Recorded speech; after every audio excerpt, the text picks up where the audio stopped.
Tahimik ang baryo ng San Roque ng gabing iyon.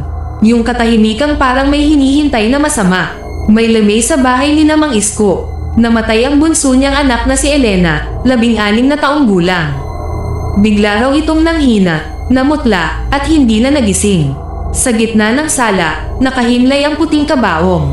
Palibot nito ang kandila, mahahaba, nanginginig ang apoy kahit walang hangin.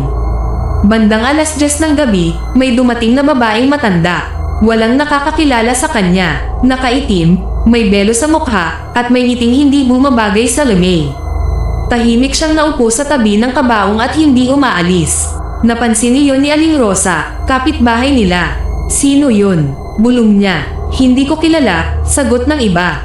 Pero walang naglakas loob na paalisan ang matanda. Sa lamay raw, bawal magtaboy ng bisita.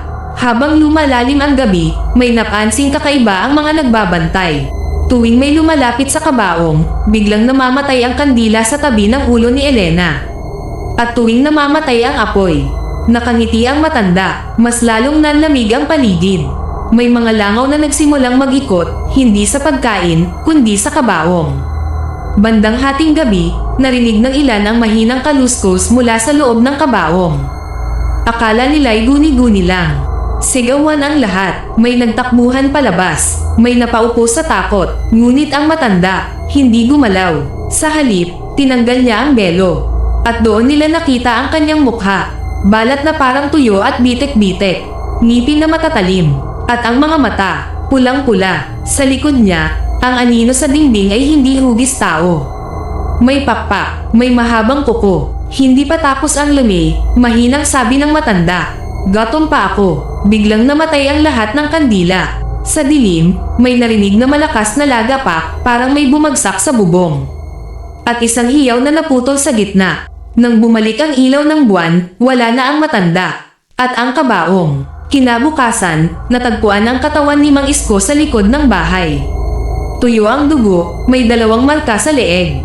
Simula noon, may bagong paalala ang matatanda sa San Roque.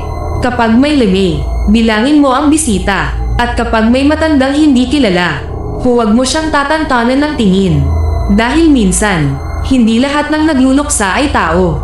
Pagkaraan ng gabing iyon, hindi na muling nagpatay ng ilaw ang mga taga San Roque kapag may lamay. Kahit madaling araw, kahit wala ng bisita, bukas ang ilaw, buhay ang kandila. At tuwing may bagong patay, may inilalagay na asin sa ilalim ng kabaong, bawang sa bawat sulok ng bahay, at isang maliit na salamin sa tabi ng pintuan.